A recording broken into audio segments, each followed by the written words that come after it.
예, 월요일 묵상의 시간입니다. 성경은 화석이 아니라 지금도 살아 숨쉬며 생동한다. 성경은 화석이 아니라 지금도 살아 숨쉬며 행동한다.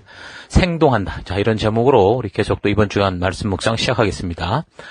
자, 우리는 지난 주일부터 사도행전의 역사를 살피는 중에 지금 바울이 3차 전도 여정을 이제 마무리하는 그 과정에서 고린도에 이제 3개월 정도 머물게 됐을 때 적어 보냈던 로마서를 이제 살피기 시작했습니다. 자, 그래서 이제 먼저 서론적인 부분과 그리고 로마서의 이제 첫 부분이라고 할 수 있는 이제 1장에서 8장까지 살폈는데, 이게 주일 강단 말씀만이 아니라 이제 매일 묵상으로 이 말씀이 또 반복해서 올라가고 있거든요. 이걸 또 잘 들으면 우리가 이제 살피는 내용들에 대해서 이제 역사적인 흐름을 따라서 보다 더 잘 이해할 수 있을 거라고 봅니다.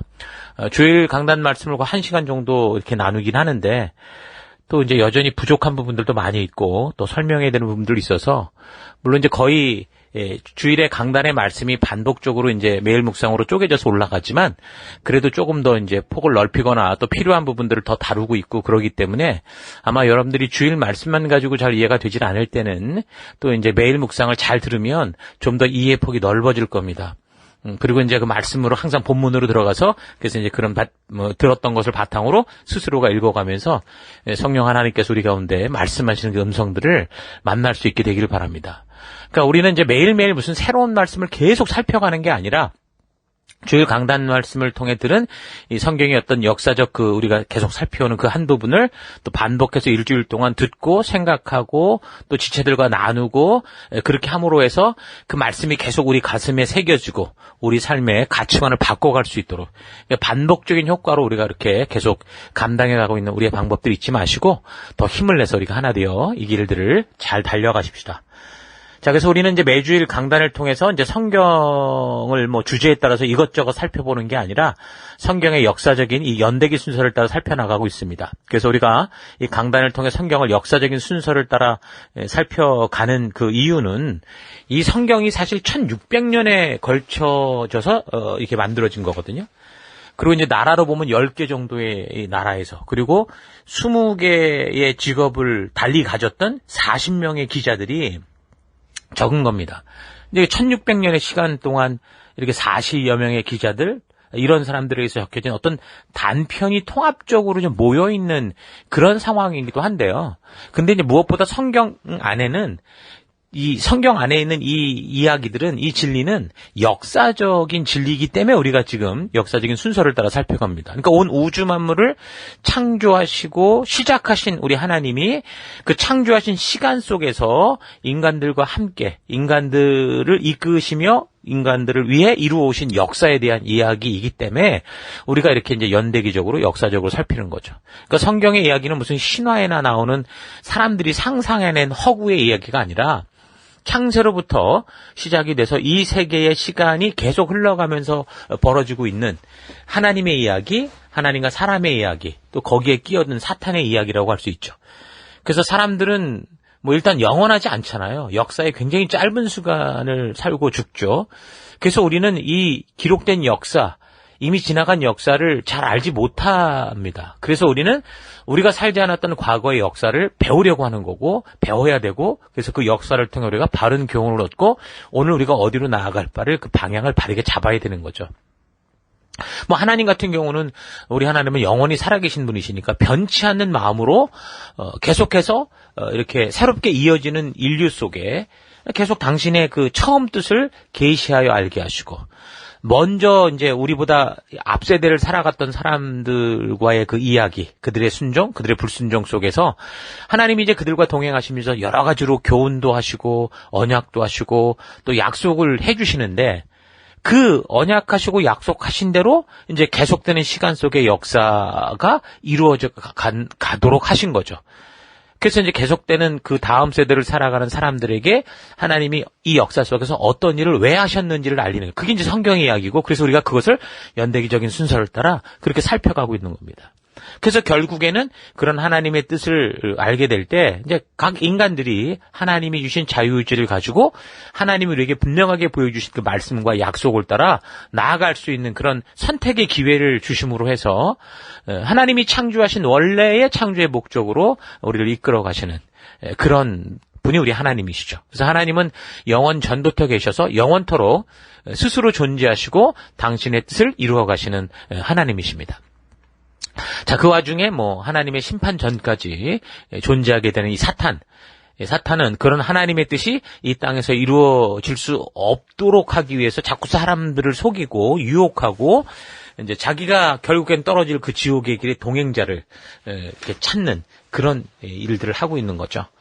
사람들은 아주 짧은 시간을 살다가 죽기 때문에 과거로부터 충분히 배울 수 있는 귀한 교훈이 담긴 역사에 대해서 이제 무관심하고 모르게 된다면, 그래서 이제 하나님의 뜻이 담긴 역사를 통해 우리가 배우지 못하게 된다면, 인간 스스로는 정말 자기 욕심을 따라, 본능을 따라 살다가 죽을 수밖에 없는 그런 존재이기 때문에, 그러니까 사탄은 어떻게 해서든 이 사람들로 하여금 그 역사를 모르게 하려고 하죠.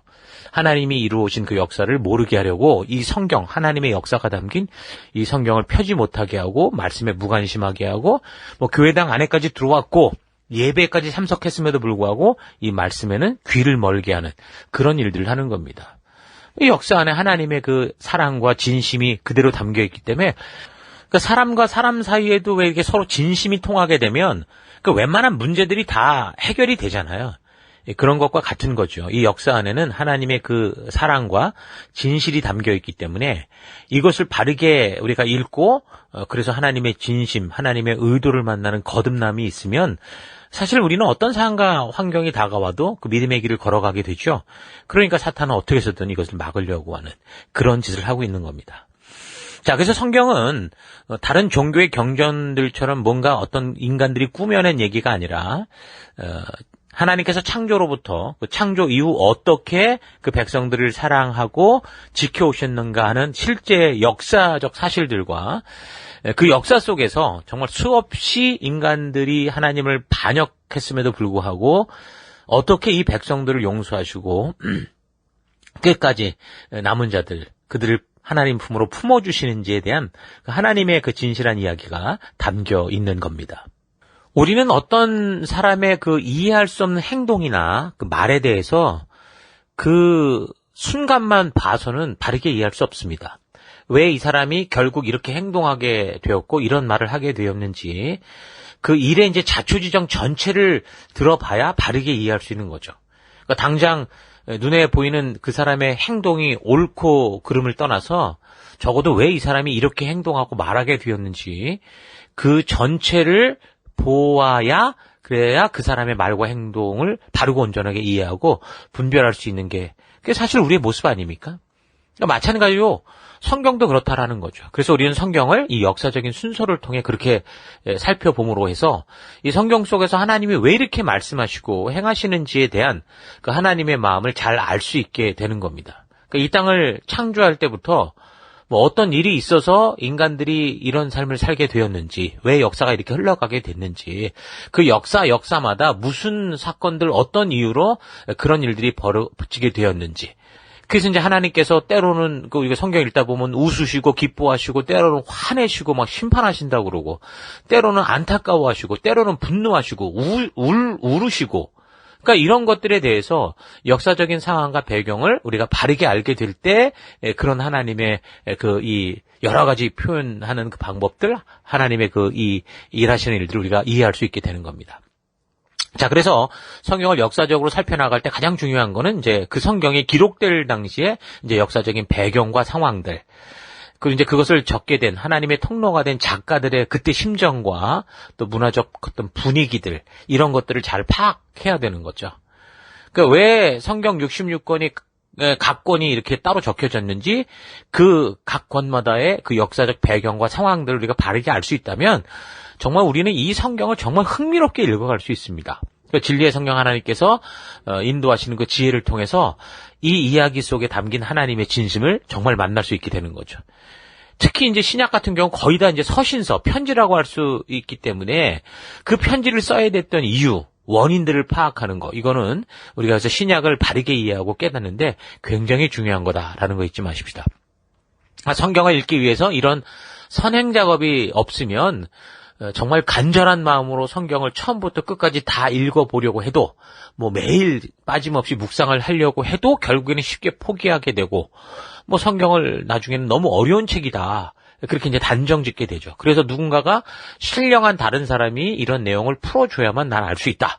이런 식으로 오해를 하게 됩니다. 그러다 보니까 누군가 스스로 나타나서 나는 신령하고 뭐 성령의 뭐 성령과 통한다 이래가면서 사람의 귀를 속이는 이런 그러니까 이단들 같은 이런 사람들에게 쉽게 무너지고 넘어지는 그런 경우가 많은 거죠.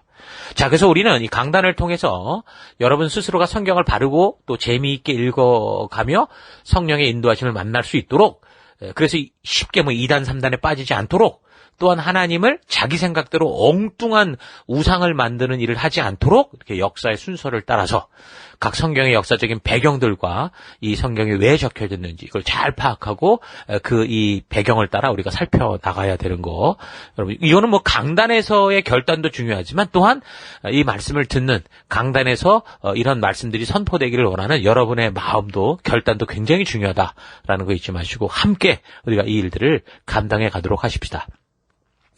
자, 그래서 이제 지난주 우리가 로마서를 살피면서 로마서의 이제 서론적인 부분을 그래서 살폈던 거고, 그래서 기록 목적과 이런 정황들, 역사적인 배경들을 우리가 먼저 살펴서, 그리고 그 살핀 것에 준해서 이제 우리가 1장에서 8장의 내용을 우리가 볼 수 있었던 겁니다.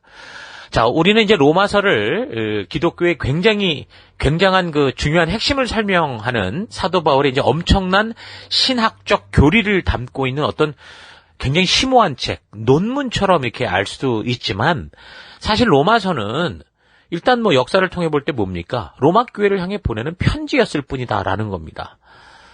저도 지금 이 16장짜리 로마서를 지금 1600페이지로 주석한 엄청난 주석서들을 가지고 있는데요.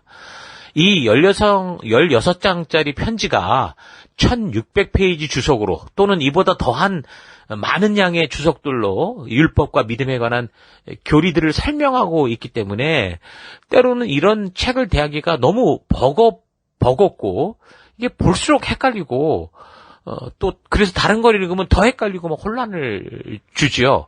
그래서 바울이 지금 16장짜리 편지에 도대체 무슨 얘기를 했길래 이렇게 막 몇천 페이지짜리 수많은 책들이 이게 있어야만 될까? 막 이런 생각이 들기도 하고, 막 원망이 들기도 할 때가 있습니다. 자, 그러나 우리가 잊지 말아야 되는 건 뭐라고요? 로마서는 편지일 뿐이다라는 사실입니다. 그러니까 너무 중요한 그 하나님의 마음을 전하고 있기 때문에 그것을 자주 설교하고 설명을 하다 보니까 지금 그런 상황이 됐는데 우리는 다시 거꾸로 올라간다면 일단 이것을 편지로 우리가 잘 본문을 통해서 그 배경만 안다면 충분히 알 수 있는 그러니까 역사적 상황과 배경을 좀 알면 충분히 이해하고 이미 나눴던 것처럼 베베라는 그 집사님이 가서 읽어주고 나누기만 해도 그 뜻을 알았던 것처럼 우리도 알 수 있다. 그런 사실을 잊지 말고 살펴봤으면 좋겠습니다. 그러니까 로마서는 이제 바울의 복음서다라고 불릴 만큼 예수가 그리스도시고 또 하나님과 관계를 회복하여 생명의 길로 가는 유일한 길이다라고 하는 이 사실을 증거하고 그러면 이제 복음이 무엇인가를 아주 잘 설명하고 있는 책이 맞습니다. 이 짧은 16장 정도의 편지에 너무도 놀라운 믿음의 핵심, 믿음의 진실이 담겨져 있는 거죠. 그래서 율법의 행위나 또 할례의 흔적 이런 게 아니라 오직 믿음으로만 구원되고 그 믿음으로 구원되었다는 것이 무엇인가 이런 것들에 대해서 굉장히 중요한 그 구원의 원리를 아주 잘 이제 설명해 주고 있습니다. 아마도 그 시대 우리가 살피는 그 시대 이제 로마 같은 경우는 세계의 중심 도시였기 때문에 대부분의 그 시민들이 또 어떤 교인들이 그 로마의 그 아주 굉장한 이 교육과 이런 수준에 의해서 높은 학식을 갖고 잘 준비된 사람들, 교육된 사람들이었을 거라는 겁니다. 이제 그런 독자를 대상으로 이 로마서를 적었어야 됐기 때문에 그래서 이제 바울도 그가 이제 이미 그렇게 교육을 받았던 그런 사람으로서 복음의 핵심에 대해 그런 사람들이 충분히 이해할 수 있도록 잘 정돈된 그런 말로 이 로마서를 적어 나간 거죠. 전에도 잠깐 얘기를 한 것 같은데 다른 이 서신서들은 막 뭐 쫓겨다니기도 하고 일에 바빠서 왔다 갔다 하면서 적었다고 하면 로마서 같은 경우는 이 고린도에 3개월 머물면서 아주 집중해서 적은 거기 때문에 그래서 율법과 믿음에 대해서 정말 잘 설명된 그 복음이 담겨져 있게 된 거죠. 자, 어쨌든 그러나 이 로마서는 편지다라는 사실을 잊지 말고 살펴가면 됩니다. 자, 그렇다면 어떤 목적으로 쓰여진 편지일까? 이미 우리가 바울의 이 본문을 통해 말하는 것을 통해서 우리가 살피긴 했습니다. 로마 교회 성도들에게 신령한 은사를 나눠주고 그들의 믿음을 견고하게 하려는 것과, 그리고 로마 지역의 복음 전도를 위해서 미리 복음을 보내서 그다음에 거기서 이제 나중에 더 원활하게 전할 수 있기 위해서, 또한 보니까 이제 로마 교회를 발판으로 지중해 그 땅끝 스페인으로까지 선교를 가기 위한 이제 그런 목적이 있었다고 그랬죠. 근데 어쨌든 우리가 그런 서론을 가지고 살폈던 1장에서 8장의 본문의 내용을 통해 볼 때 이제 율법과 믿음에 대해서 아주 깊이 있게 교리적인 부분들을 설명하고 있는데, 그래서 우리는 이 로마서를 통해서 믿음으로 구원되는 어떤 교리에 대해서 잘 설명하는 그런 교리서다, 이 로마서를 그렇게 보기도 하고, 그래서 항상 믿음과 율법에 대해서 설교하고 가르칠 때 항상 본문은 이 로마서가 되는 교과서처럼 사용하는 그런 것을 우리가 볼 수 있었습니다. 그러나 역사적인 배경과 더불어서 이 로마서의 기록 목적을 통해 살펴볼 때 이 로마서는 그냥 처음부터 이런 교리 교육을 목적으로만 해서 그렇게 이제 보내진 것도 아니고, 또한 스페인 선교의 어떤 교두보를 확보하기 위해서 그렇게 선교적인 목적으로 또 보내진 그런 의도도 아니고, 오히려 지금 바울이 이 예수 그리스도를 만나고 정말 이 복음의 증인이 돼서 교회와 성도를 사랑하잖아요. 그러면서 이제 주님이 곧 오실 때까지 교회가 이 주신 사명에 힘써서 나아갈 수 있도록, 그래서 그 그리스도의 증인된 삶을 살아갈 수 있도록 하는 그런 열정들이 있었었죠. 그래서 이제 그런 마음을 가지고 이렇게 이 복음을 전하고 있었는데, 이제 로마 교회, 여러 교회에서 그랬지만 로마 교회 안에서 들려오는 그 분열의 소식, 그러니까 결국 유대인들과의 갈등, 그러니까 유대인들이 율법적 전통을 가지고 자꾸 일으키는 그 혼란에 대해서 이제 계속 듣게 되면서 교회 안에서 이게 좀 하나 돼서 전도의 사명에 집중해야 될 이 성도들이 서로 비판하고 자기들의 생각만 주장하게 되면 결국 교회가 주신 사명에 집중하지 못하고 분열되잖아요. 그러니까 부르신 사명에 집중하지 못하게 되기 때문에, 그래서 이 자꾸 문제가 되는 율법과 믿음에 대해서, 그러니까 예수로 말미암아 믿음으로 구원되어 하나님과 화목한 관계가 되었다라는 이 바른 복음에 대해서 이 확실한 뜻을 알리고자 한 것을 우리가 알 수 있습니다. 그래서 이런 사실에 대해서, 그래서 1장에서 8장까지의 내용 자체가 이제 그런 교리적인 걸 담으면서 그래서 이제 그렇게 증명하고 있는 거고, 그래서 이번 주간 살필 9장에서 11장까지의 내용을 보면, 그 내용을 보면 유대인들의 어떤 정체성에 대해서, 그리고 그들이 역사적으로 분을 받았지만 실패한 거, 그래서 이제 미래의 방향, 이런 부분들을 이야기하는 것을 보거든요. 그런 걸 볼 때 초기 기독교 안에서 늘 발생할 수밖에 없었던 율법 중심의 유대인의 정체성으로 인한 교회의 존재의 확실한 목적과 또 이 교회가 성도가 나아갈 그 방향을 제시하기 위해서 이제 기록됐다고 보입니다. 근데 그리스도가 이 땅에 오시면서 이루어진 하나님의 언약 성취에 따른 이제 유대인의 정체성과 그 역할에 대해서 분명하게 하고자 하는 내용이죠.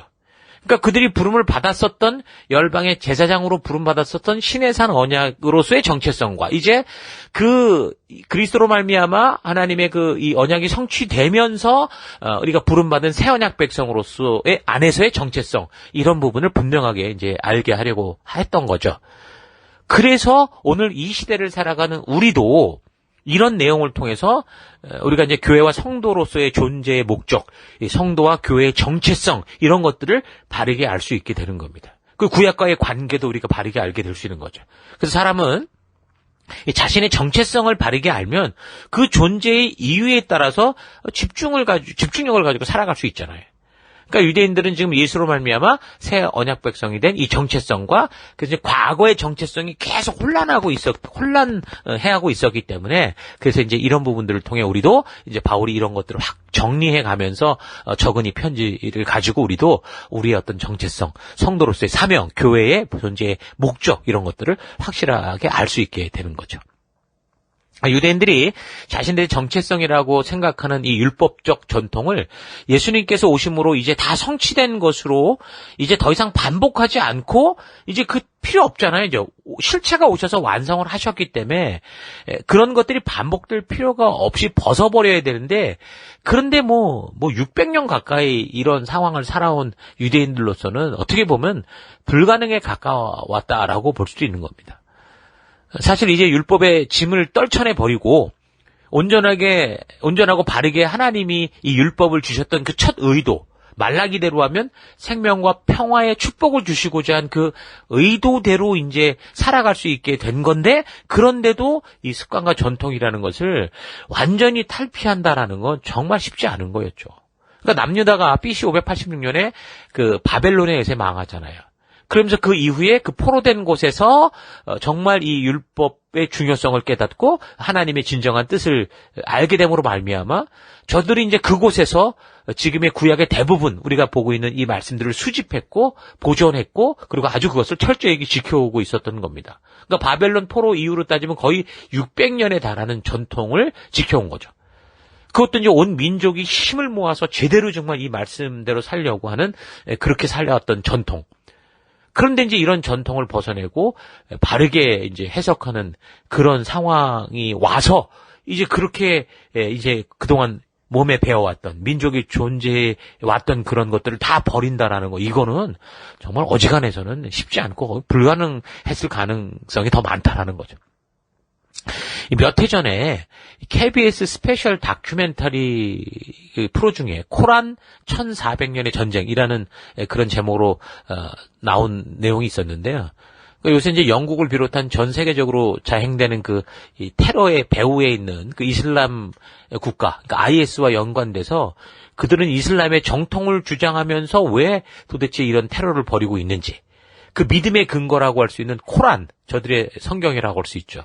그런 코란은 그들의 행동을 어떻게 해석하고 있는지, 이런 것들을 취재한 그런 내용이었거든요. 그러니까 이슬람 단일 국가라고 외치는 IS를 비롯해서 이슬람권의 테러 단체들이 그들이 그렇게 막 사람을 죽이고 하는 그런 행동의 신념으로 삼는 이 코란에 여러 번 이 명시된 그 문구, 뭐냐면 알라를 믿지 않는 적들을 처벌해라, 이런 문구를 가지고 이게 과연 테러단체들이 악용해서 자기들이 원하는 대로 풀고 그렇게 사람을 죽이는 일에 사용하는 건지, 아니면 코란 그 자체가 가지고 있는 이 폭력적인 악한 이 성향이 그렇게 이 모든 것들이 이끌어가고 있는지, 이제 그런 거를 파악할 수 있도록 했던 그런 다큐멘터리였는데, 저는 이제 이 영상물을 보면서 초기 기독교 사회에서 율법을 지키기 위해 애쓰던 유대인들의 모습이 이제 오버랩 되는 거죠. 율법의 말씀 그대로 지키려는 이 원리주의적인 노력들. 정말 자신이 죽으면 죽었지 타협할 수 없다고 생각하고 목숨을 걸고 지키려고 했던 이 율법에 대해서, 그러니까 지금도 이 코란에 목숨을 걸고 살아가는 이슬람의 노력을 보면서 그게 이제 문득 그런 생각이 들고 오버랩이 되는 거예요. 그러니까 지금 이런 시대에도 이렇게 코란에 목숨을 걸고 테러를 하고 전쟁을 하면서까지 지키려는 이런 사람들의 모습들. 그러니까 우리가 볼 땐 도저히 이해할 수 없는 그런 지경인데, 근데 그런 거죠. 바로 이제 초기 교회 당시 유대인들의 모습이 바로 이런 모습이니까 우리가 사실 이런 배경을 잘 알지 못하면 우리도 잘 이해가 되지 않는 그런 상황이 될 수 있다라는 겁니다. 뭐 열심당이나 할례당 같은 이런 모습, 아마도 이 시대의 자살 테러 집단 같은 그런 사람들이 아마 할례당, 열심당 이런 사람들이었을 거거든요. 그래서 이제 이런 부분들 우리가 이런 것도 이런 예를 근거로 우리가 이 할례당 또 율법주의라는 게 어떤 것인가 잘 생각해 볼 필요가 있는 거죠. 근데 이제 예수 그리스도가 이 땅에 오심으로 이제는 유대인 자신의 그런 정체성도 이제 어떻게 돼야 되는 거예요? 예수 안에서 새롭고 바르게 이제 발견이 돼야 되는 거죠. 그래서 하나님의 역사의 흔적이라고 할 수 있는 율법, 성경의 예언들, 그리고 그 성취 여부에 따라서 이제 바르고 온전하게 하나님의 뜻을 깨닫고 자신들의 역할, 정체성을 알아가야 되는 게, 그게 이제 바울이 전도하던 시대 유대인들이 요구받던, 유대 그리스도인들이 요구받던 것이었거든요. 그렇기 때문에 이제 바울은 이번 주간 우리가 묵상하는 9장에서 11장을 통해서 그런 이스라엘의 과거, 그리고 현재, 그리고 이제 미래에 대해서 그렇게 얘기를 하는 겁니다. 그래서 이런 큰 그림을 가지고 우리 계속 또 우리 묵상해 나갔으면 좋겠습니다. 자, 오늘 하루 나는 어떤 시점에 멈추어 선 신앙을 가지고 그걸 가지고 모든 걸 해석하고 있지는 않은가 좀 되돌아봤으면 좋겠습니다. 저희도 지금 한국을 떠나온 지 벌써 한 24, 5년이 되는데 그 24, 5년 전에 그 한국의 모습, 떠나올 때 모습을 가지고 지금 한국을 평가할 수는 없잖아요. 근데 이제 그런 일들이 이 유대인들이나 또 우리 안에도 있을 수 있다라는 거죠. 그래서 이렇게 좀 되돌아볼 필요가 있습니다. 우리의 신앙은 하나님의 말씀에 기초하고 있기 때문에 지금 그 말씀 안에서 언약하셨고 예언하신 것이 어떻게 성취되고 있는가 이걸 잘 파악해야 되거든요. 메시아를 보내시겠다고 약속하신 그 메시아, 그리스도가 이 땅에 오셨고 그래서 이제 성경 안에서 예언한 것들이 성취가 돼서 이제는 같은 성경을 보고 있지만 더 이상 우리는 이제 그런 그 예언이 성취되기 이전의 과거에 얽매이지 않고 그 약속이 성취된 그 후에 이제 더 자유로운 삶, 그 다음에 어떤 우리의 그 정체성을 가지고 살아가는 그런 삶으로 나아가야 되거든요. 근데 그렇지 않은 거, 아직도 성취되어 가고 있거나 시대와 상황이 바뀌어도 변치 않는 말씀, 또 그 명령, 그 하나님의 그 이 법도와 규례와 이런 거에 대해서는 정말 우리가 이런 걸 잘 분별할 수 있어야 전심으로 바르게 잘 지켜갈 수 있고 잘 지켜가야 하는 것도 있는 거죠. 그러니까 할례, 율법의 규례, 절기 이런 거를 지키는 거는 그 할례나 규례나 절기가 상징하는 그 실체, 그러니까 그리스도가 오심으로 이제 다 완성이 된 거죠. 제사 이런 거 말이에요. 이런 거는. 그렇다면 그 실체가 오심으로 하나님께서 이루신 그 뜻과 하나님의 의도를 온전히 파악하고 그 뜻대로 순종하는 삶을 우리가 이제 살아가야 되는데, 그런데 이제 그것을 이전과 똑같이 그렇게 그 율법주의처럼 지켜야 된다라고 하니까 이제 그게 지금 바울 이 시대에 큰 잘못이 되는 겁니다. 이미 성취되었음에도 계속 지키려는 거는 하나님이 다 성취했다고 하는데 그걸 계속 지키겠다고 하는 건 뭡니까? 하나님께서 약속의 성취로 보내신 그리스도 예수까지 어떻게 하는 거예요? 별 의미 없는 그런 존재로 만들어버리는 거잖아요. 그리고 자기들이 그냥 믿기로 한 그런 과거에 굳어져 있는 그런 성경적, 그 율법주의적 어떤 규례 혁명이어서 말 그대로 자기들의 종교를 만들어버리는 그런 셈이 되는 겁니다. 여러분, 성경은 살아있는 역사라고 했죠. 그러니까 역사는 시간이 흘러가는 겁니다. 그래서 이 성경의 말씀 안에는 이미 성취된 것들도 있고, 그리고 지금도 성취되어 가는 것들이 있습니다. 그러니까 성경은 살아있다니까요. 그냥 과거의 지난 이야기, 어떤 화석 같은 게 아니라 지금도 여전히 하나님이 하셨던 약속과 언약들이 살아서 성취되고 있고 그 말씀대로 이루어져 가고 있는 살아있는 하나님의 마음입니다. 그래서 예수님이 이 땅에 오심으로 성취된 그 메시아의 이 약속은 이제 하나님을 믿는 백성들로 하여금 그리스도의 오신 후에 삶의 모습으로 변화될 것, 그러니까 새 언약 백성답게 살 것을 요구하고 있는 겁니다. 그런데 이제 유대인들은 지금도 바울의 시대만이 아니라 2000년이 지난 지금도 그 성취된 메시아를 자꾸 기다리고 있는 거예요. 이미 성취가 이루어졌는데 아직 안 이루어졌다 그러는 거죠. 그러니까 이런 서로 다른 성경에 대한 이해가 얼마나 많은 이 삶의 차이, 믿음의 차이를 만들어내는지 우린 잘 기억해야 됩니다. 그러니까 메시아가 오심을 믿지 않고 변화되지 않으므로 저들은 결국 예수님 시대 그 예수 그리스도를 십자가에 못 박혀 죽이는 그런 참 끔찍한 일을 벌인 거고, 또한 사도 바울 같은 사람, 이 사람이 복음을 전하는 곳마다 핍박하고 잡아 죽이려고 하는, 그러니까 하나님의 뜻을 아주 또 정면으로 대적하는 그런 인생을 유대인들이 살아온 거죠. 자, 오늘 나도 그렇게 이미 굳어진 옛 신앙만을 붙들고 혹시 살아가고 있지 않은가 좀 되돌아보시고, 예수님의 오심으로 이제 우리에게 주어진 이 귀한 새 언약 백성, 성도의 사명, 그 부르심을 우리가 잊지 않고 증인됨을 잊지 말고 각자의 삶의 현장에서 참된 빛과 소금된 모습으로 살아가는 여러분들 될 수 있기를 주의 이름으로 축원합니다. 오늘 하루도 힘내십시오. 잠시 기도하겠습니다. 하나님은 과거의 하나님이 아니시고 지금도 살아 역사하시며 또한 영원히 살아계셔서 창조로부터 우리에게 명하신 것과 약속하신 것들을 이루어가고 계심에도 인간의 짧은 인생을 살아가며 마치 하나님보다 내가 더 잘하는 것처럼 교만하게 내 고집대로 살아온 삶을 회개합니다. 하나님의 말씀은 살았고 운동력이 있어서 지금도 여전히 그 하나님의 말씀이 기록된 성경은 그 하나님의 말씀을 따라 성취되어 가고 있다라는 거 잊지 않고 무엇보다 말씀을 가까이 하며 말씀과 함께 호흡하는 믿음의 길 걷기 원합니다. 과거에 화석화된 신앙에 멈추지 말고 오늘 살아 역사하시는 성령 하나님과 동행하며 미래에 약속하신 것을 믿음으로 이 하루하루도 말씀 따라 믿음 따라 살아가는 그런 삶 되기 원합니다. 하나님 살아있는 이 성경과 오늘도 동행하는 그런 하루 되기를 간절히 바라옵고 예수님 이름으로 기도했습니다. 아멘.